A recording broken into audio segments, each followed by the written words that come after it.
Let's see. We have our next presenter coming up. She comes as the creative director and founder at Standard Beagle. Please help me welcome Cindy Brummer.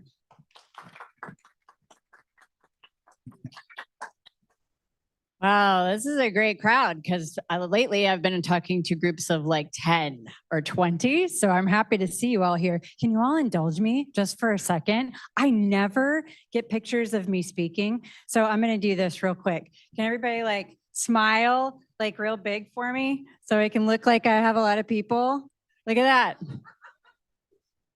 There we go. Look at that. Yes. All right.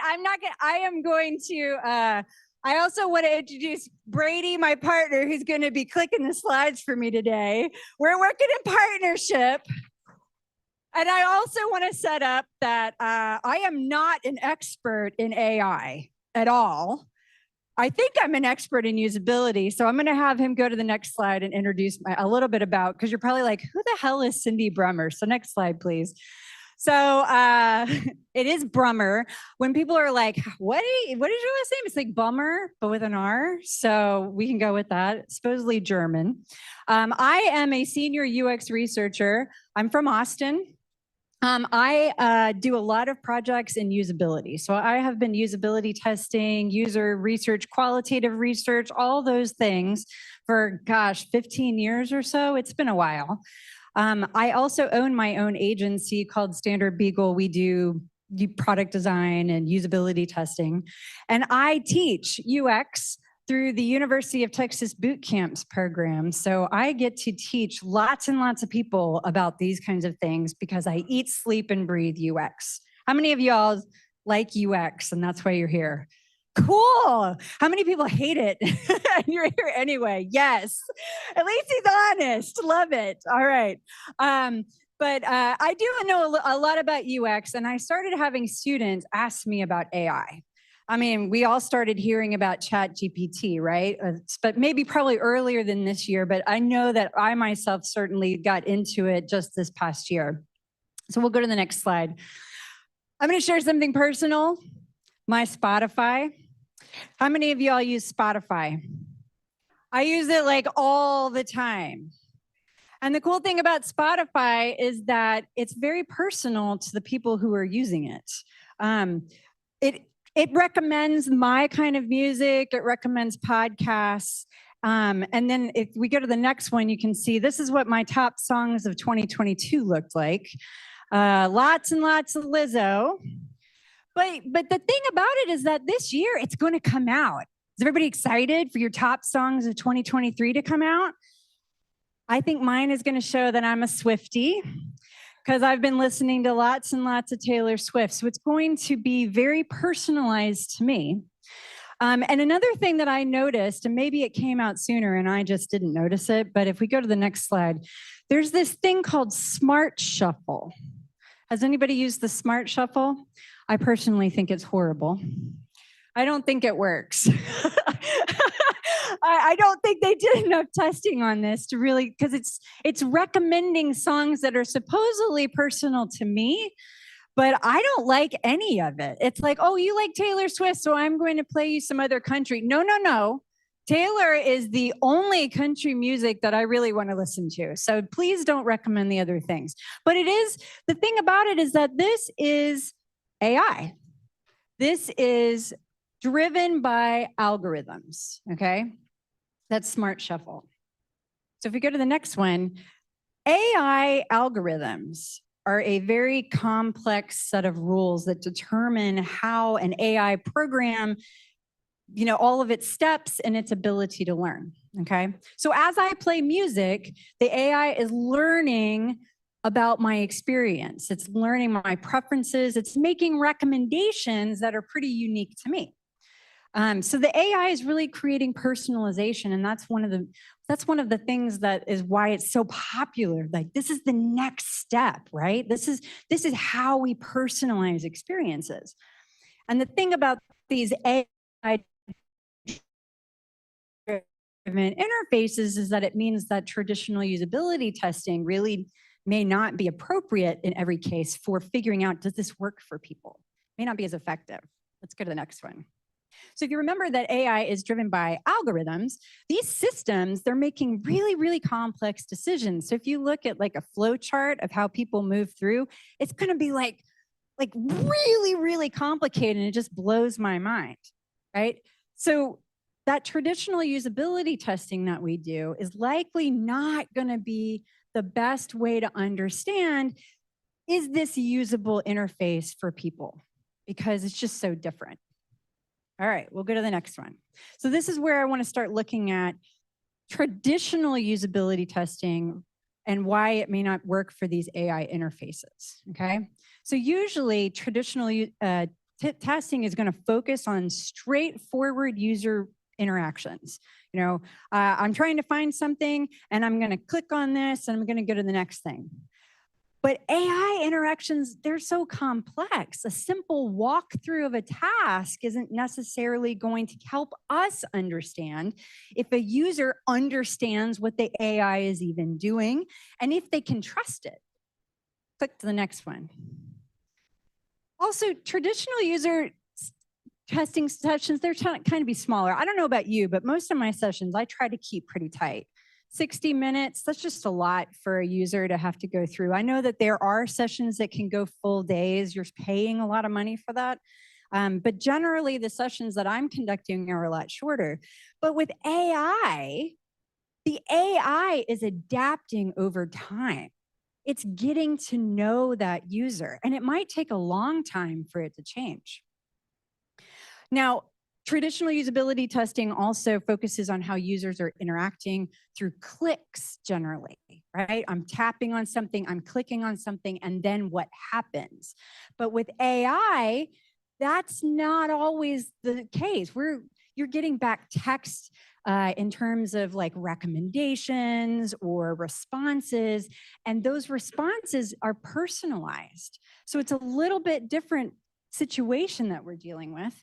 And then one more, it doesn't take into account how the interface is actually adapting to the user and to their personal preferences. So an AI interface, it is adapting to that user, and the user is likely adapting to it too. We change our behavior in some cases based on what the AI is doing for us. So that's why you gotta like think of things a little bit differently.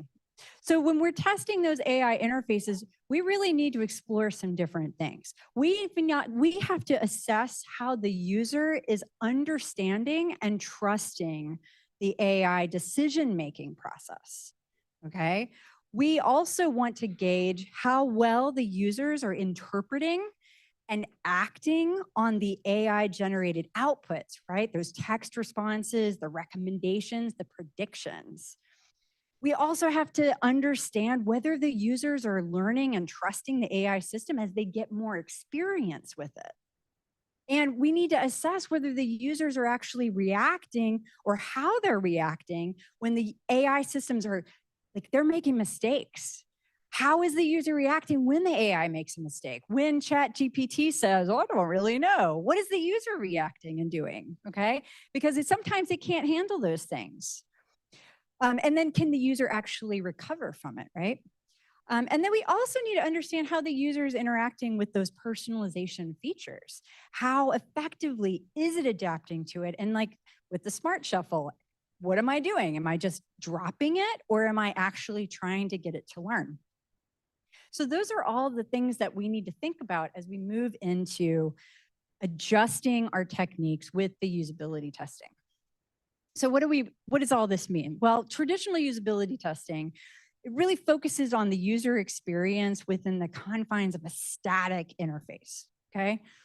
So with the AI, we're digging deeper into how users are interacting with a dynamic, a data-driven decision-making system, okay?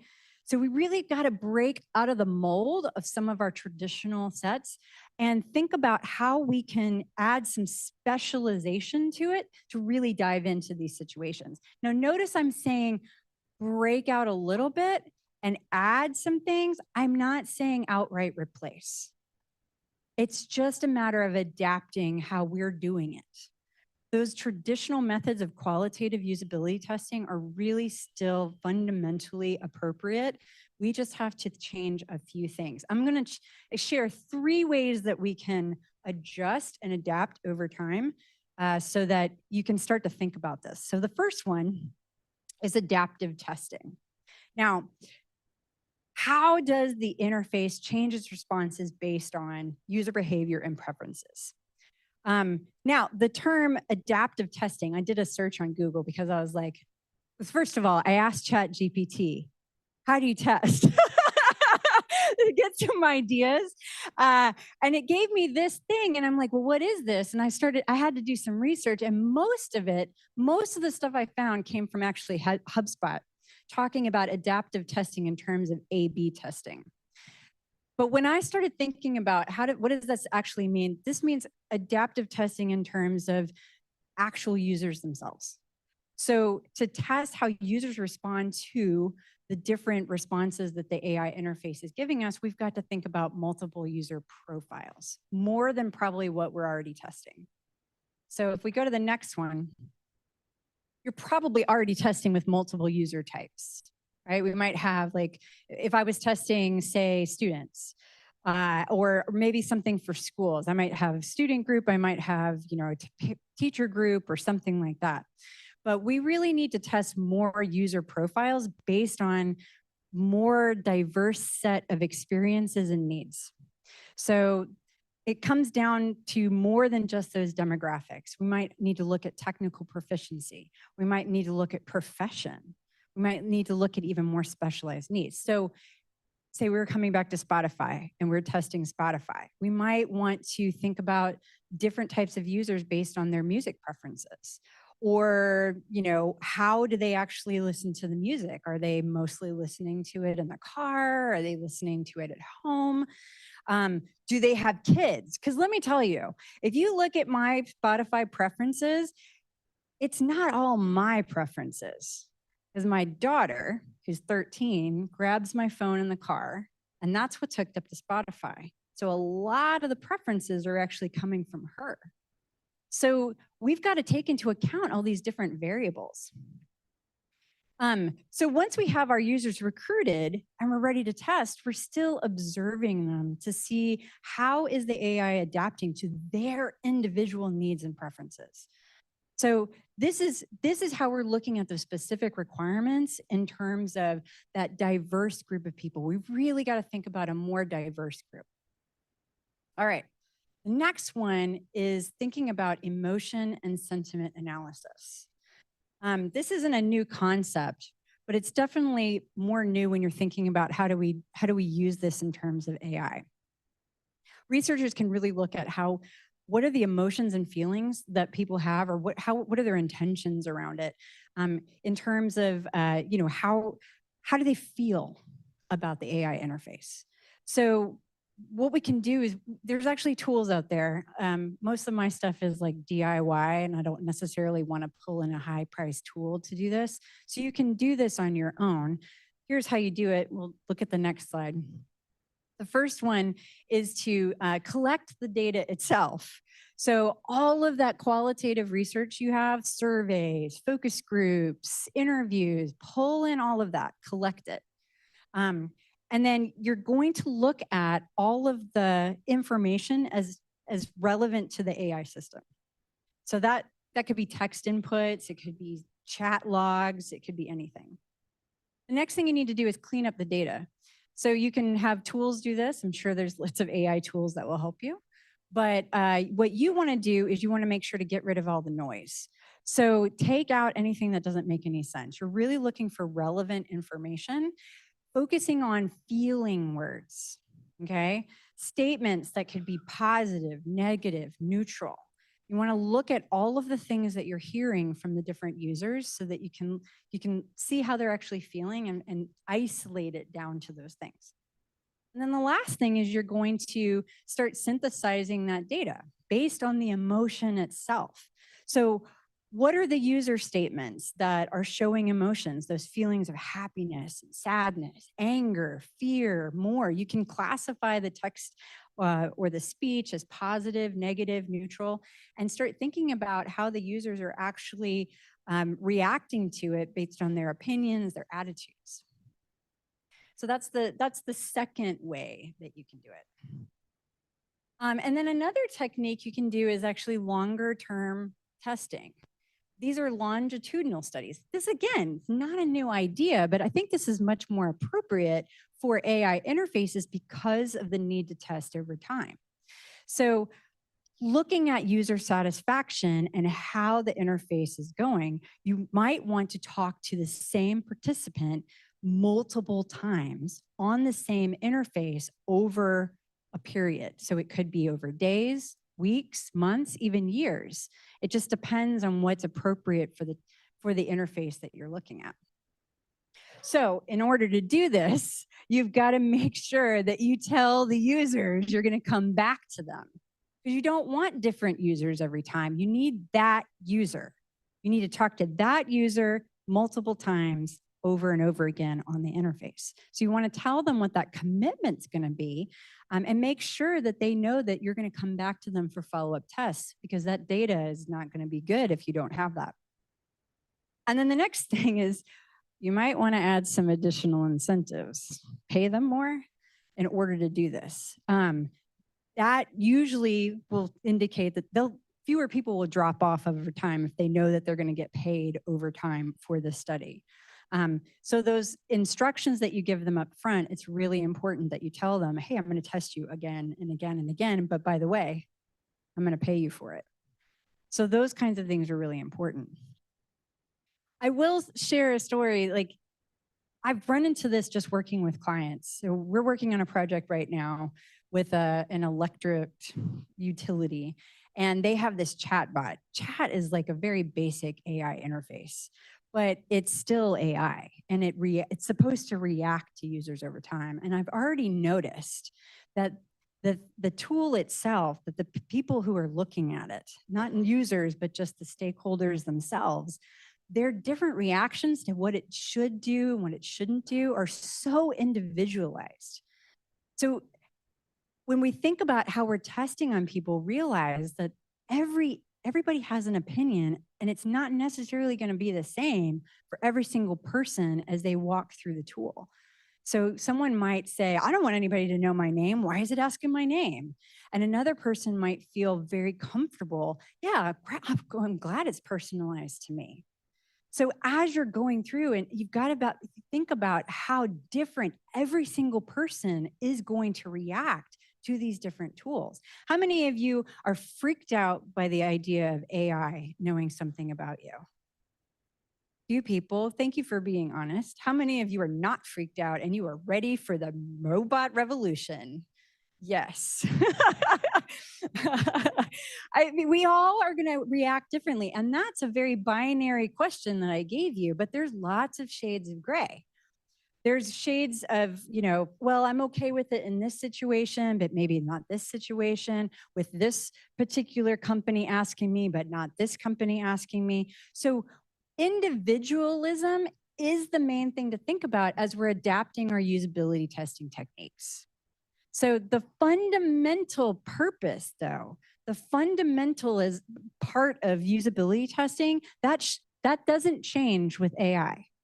It's still all about the people and how we're trying to help the human interact with the machine in a better way.